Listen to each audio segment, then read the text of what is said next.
Hello friends, welcome to our channel Analytics IAS Academy and welcome to our strategy classes where we have been doing some important sessions related to sociology optional dear friend and in same series of lectures dear friend.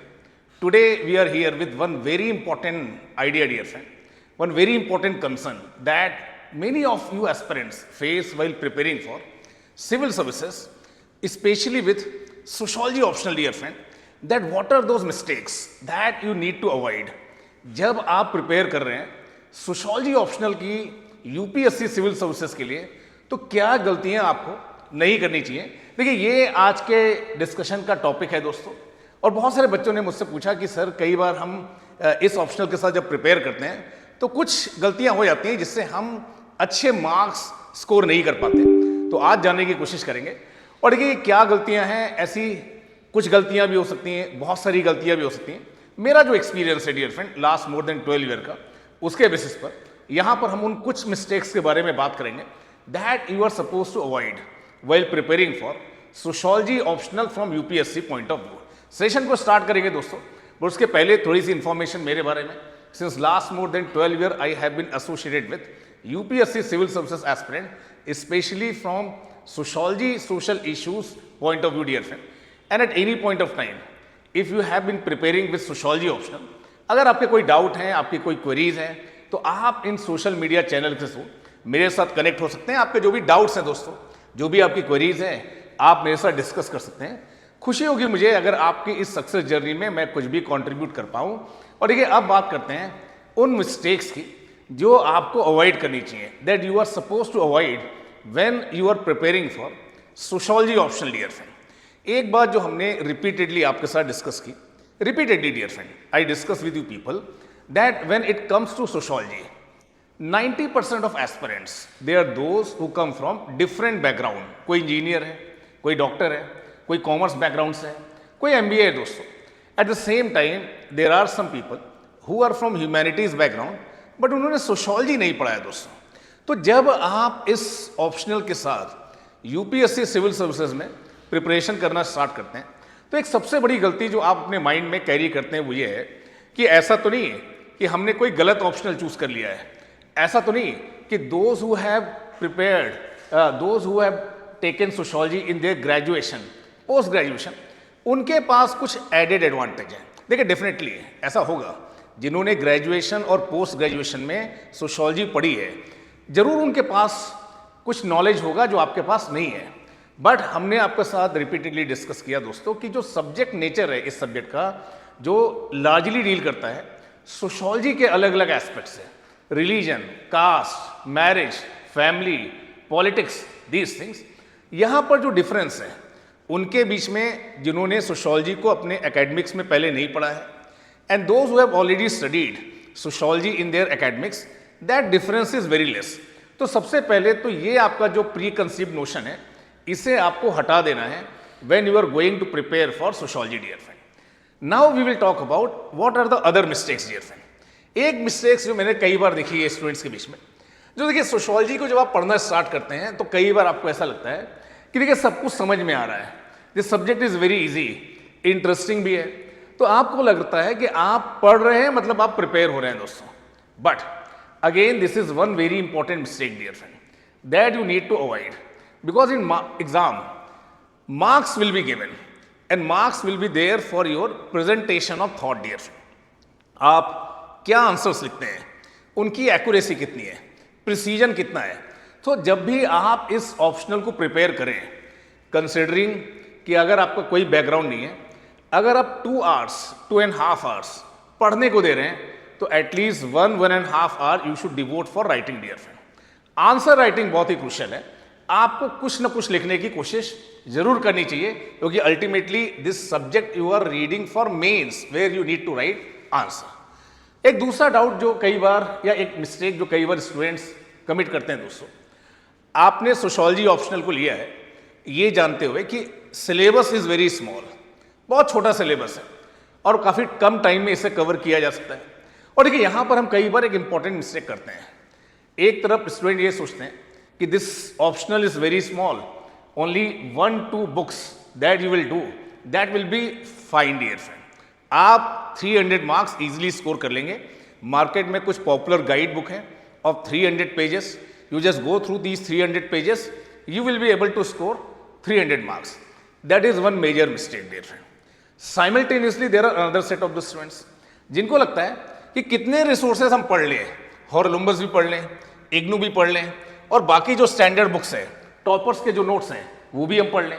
तो एक तरफ तो देखिए आप क्या गलती कर रहे हैं, आप जो पॉपुलर गाइड बुक्स हैं उन पर रिलाई कर रहे हैं, कंसिडरिंग कि 300 pages equal to 300 marks. That is one set of the mistake. दूसरी तरफ आप क्या कर रहे हैं, जितना ज़्यादा आप पढ़ सकते हैं उतना आप पढ़ने की कोशिश कर रहे हैं in order to make your answer better, but अलग अलग सोर्सेज से कौन से व्यूज आप अपने आंसर में इंक्लूड करेंगे ये आप नहीं समझ पा रहे हैं। On single topic sometimes you read multiple books, dear friend. Another important mistake, dear friend, जो आप सोशियोलॉजी ऑप्शनल प्रिपेयर करते समय करते हैं, वो ये है कि देखिए सिलेबस को पहले क्या करते हैं, पढ़ लेते हैं। यहां पर भी देखिए दो सेट ऑफ द स्टूडेंट्स हैं, there are two set of the people. कुछ लोगों का मानना ये कि थोड़ा बहुत सिलेबस कर लेते हैं, 50-60% सिलेबस कर लेते हैं, and we will be able to crack this sociology optional paper 1 and paper 2। Second set of the students are दोस्त जिनको लगता है कि पहले 100% सिलेबस कर लेते हैं, then we should start writing answer, dear friend. But what is the ideal thing, you should keep on reading your syllabus at the same time you should keep on writing, dear friend। जब आप answer लिखते हैं दोस्तों, तो आप अपने knowledge को evaluate करते हैं, चेक करते हैं कि क्या जो आपने पढ़ा है उसे आप एग्जाम कंडीशन में रिप्रोड्यूस कर पाएंगे। And when you write, dear friend, it is just like you are doing your revision also. जो भी आपने पढ़ा है उसे आप रिवाइज भी कर रहे हैं। Then another important mistake that students they commit, that is too much research on single topic। कोई भी एक सिंगल टॉपिक है, सपोज आपने मार्क्स को पढ़ना स्टार्ट किया, क्लास स्ट्रगल के बारे में आप पढ़ रहे हैं। अब देखिए एक ही टॉपिक पर अलग अलग बुक से, अलग अलग सोर्सेस से आप उस पर रिसर्च करने लगते हैं। That is not the requirement of UPSC. What is the utility of the material that you are going through? You just go through previous year questions. आप प्रीवियस ईयर क्वेश्चंस को देखिए, समझिए कि कहां से क्वेश्चंस पूछे गए, क्या वो पाइपलाइन है।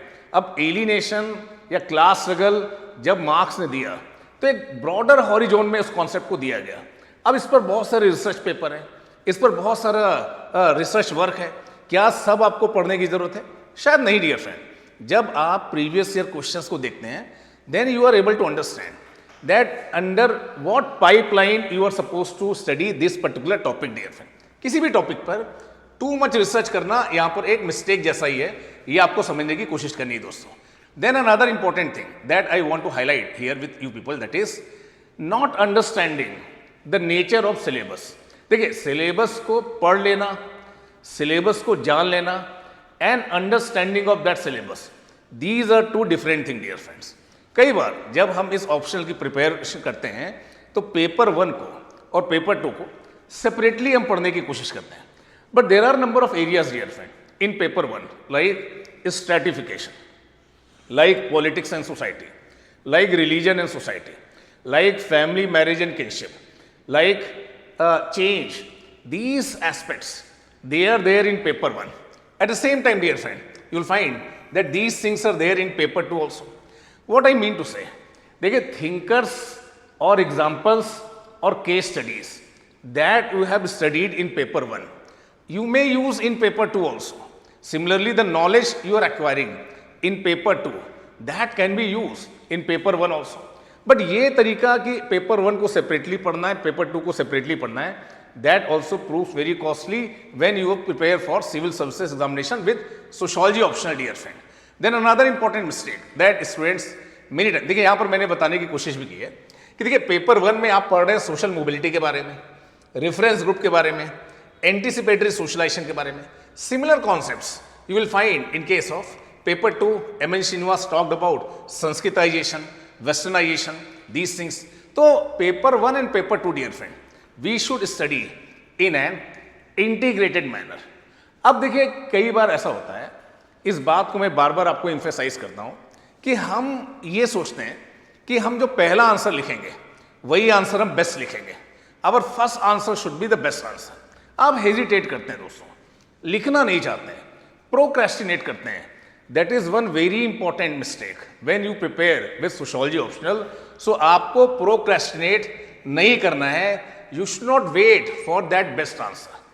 First answer might not be very good, second will not be very good, but 10th answer, 11th answer definitely it will be of UPSC standard. So देखिए, ये सोचना कि जब भी लिखेंगे सबसे बेस्ट लिखेंगे, देखिए ये भी एक गलती है जिसे आपको नहीं करना है दोस्तों, इसे भी आपको अवॉइड करना है।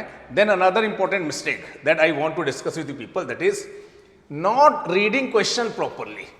जब आप क्वेश्चन को रीड करते हैं, कई बार आप इन क्रूशियल वर्ड्स को डिस्कस, एग्जामिन, क्रिटिकली इवेल्युएट, इन्हें आप इग्नोर कर देते हैं। अगर आपसे पूछा गया है डर्कीम की theory on division of labour, discuss करना, क्रिटिकली इवेल्युएट करना, एग्जामिन करना, आपको क्या लगता है कि देखिए डर्कीम की जो स्टडी है डिवीजन ऑफ लेबर या his study on elementary form of religious life, ये तो मैंने पढ़ ली है, समझ लिए, लिख देते हैं इसे, एग्जामिनर देख लेगा कि क्या इवेल्युएट करना है, क्या एग्जामिन करना है। That is one very important mistake that you need to avoid dear friend. You should understand these crucial words like discuss, examine, critically evaluate। और देखिए यही सारी चीजें आपको एग्जाम में दूसरों से अलग करती हैं। फिर देखिए कई बार ऐसा होता है कि आपने सोशियोलॉजी पढ़ना स्टार्ट किया, कुछ टाइम तक आपने बहुत अच्छे से पढ़ा, सडनली आपने सोशियोलॉजी को लीव कर दिया, you started focusing on GS only. Optional से आपका जो टच है, ऑप्शनल से जो आपका कनेक्शन है, वो टोटली ब्रेक हो गया दोस्तों। That irregularity that also pays a very costly dear friend। so आपको इस पूरी प्रिपरेशन में, जब आप ऑप्शनल को प्रिपेयर कर रहे हैं, देखिए रेगुलरिटी, आप 2 घंटे ही पढ़ रहे हैं, but you should be very regular dear friend. Irregularity is not expected when you are preparing for civil services as far as optional is concern dear friend. Then कई बार देखिए ऐसा होता है कि आपने कॉन्सेप्ट्स को बहुत अच्छे से पढ़ा है, अंडरस्टैंडिंग भी आपकी काफ़ी अच्छी है, बट जब आप लिख रहे हैं तो उसको सब्सटेंशिएट नहीं कर रहे हैं दोस्तों। Your answer seems general answer dear friend, it is not appearing as sociologically relevant. How that answer will appear sociologically relevant? बच्चे मुझसे पूछते हैं कि सर थिंकर्स के नाम याद करने की जरूरत है क्या? क्या ये जो रिपोर्ट आप बता रहे हैं इसे कोट करने की जरूरत है क्या? बहुत ही जरूरत है दोस्तों, कोई डाउट ही नहीं होना चाहिए। यही चीजें आपके आंसर्स को सोशियोलॉजिकली रिलेवेंट बनाएंगी। So any general answer and any sociological relevant answer, देखिए these examples, these case studies, reference of thinkers, they will make your answer sociologically relevant। So आपको ये mistake नहीं करनी है दोस्तों, that कि आप examples नहीं दे रहे हैं this। So इसी बात को मैंने बताया कि देखिए कई बार आप अपने आंसर्स को कॉमन सेंसिकल आंसर लिखते हैं। और यहाँ पर एक इंपॉर्टेंट बात मैंने हाईलाइट की है कि आप अगर केस स्टडीज लिख रहे हैं या रेफरेंसेस दे रहे हैं, तो देखिए जो करंट के डेवलपमेंट्स हैं, क्योंकि सोशियोलॉजी कोई ऐसा विषय तो है नहीं कि जिसमें कोई रिसर्च ही नहीं हो रहा है, कोई कंटेम्प्रेरी डेवलपमेंट नहीं हो रहे हैं। बहुत सारे कंटेम्प्रेरी डेवलपमेंट हो रहे हैं, बहुत सारे रिसर्च हो रहे हैं। देखिए इन रिसर्च को अगर आप कोट कर पा रहे हैं, एक कॉन्टेक्स्ट बिल्डिंग कर पा रहे हैं, definitely you will get good marks as far as sociology optional is concern. तो देखिए हमेशा कोशिश करिए कि आपका जो आंसर हो वो सोशियोलॉजिकली काफ़ी क्या हो, रिलीवेंट हो। और एक सबसे बड़ी मिस्टेक जो मुझे लगता है हम कई बार करते हैं दोस्तों, वो है कि relying on many mentors dear friend. कई बार आप बहुत सारे मेंटर पर रिलाई करते हैं। देखिए ऑल मेंटर्स आर गुड, हर मेंटर क्या है, गुड है। अब सपोज देखिए मैं आपको एक एग्जांपल देता हूं कि 2 मेंटर हैं, एक मेंटर है ए मेंटर है बी। मेंटर ए आपको बोल रहे हैं कि सोशियोलॉजी एक शॉर्ट सिलेबस से प्रिसाइज है, पर उसमें डेप्थ है।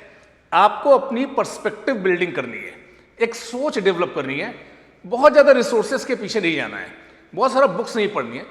एक बुक को पढ़िए, स्टैंडर्ड बुक को पढ़िए और उन कॉन्सेप्ट पर अपना एक व्यू पॉइंट डेवलप करिए, क्लैरिटी ऑफ थॉट रखिए। और दूसरा मेंटर आपको बोल रहा है कि मैं बहुत सारे जनरल, बहुत सारी बुक्स पढ़कर आ रहा हूँ और आपको पढ़ा रहा हूँ, सोशियोलॉजी में बहुत सारा कंटेंट आपको लिखना है।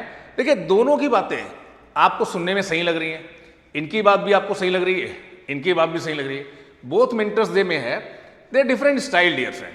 सो when you prepare for this civil services examination, देखिए चाहे जीएस हो चाहे ऑप्शनल हो, relying on too many sources, relying on too many books, relying on too many mentors, it is one mistake dear friend, and you are supposed to avoid that mistake. तो देखिए मुझे ऐसा लगता है कि अगर आप इस यूपीएससी की जर्नी के दौरान सोशियोलॉजी ऑप्शनल में इन मिस्टेक्स को अवॉइड करते हैं, then definitely you can secure good marks dear friend, and that was the main purpose of this session dear friend. यही पर्पस था आज के सेशन का दोस्तों. And we at Analytics IAS dear friend, we are going to start a new mentorship program dear friend. ये देखिए mentorship program उनके लिए है जिन्होंने सिलेबस को कंप्लीट कर लिया है या उनके लिए जो पहले भी मेंस को दे चुके हैं, but somehow you have not been able to score good marks dear friend. You need some hand holding dear friend. So this mentorship session is of 30 to 32 sessions dear friend, in which we will revise entire course. Regular tests will be there, previous year question analysis will be there, and separate mentorship session will be there. We are going to start it from 5th of March. इसके बारे में अगर आप interested हैं, and if you have any doubt dear friend, you may call on this number. So thank you to all for joining me and staying with me dear friend. Thank you.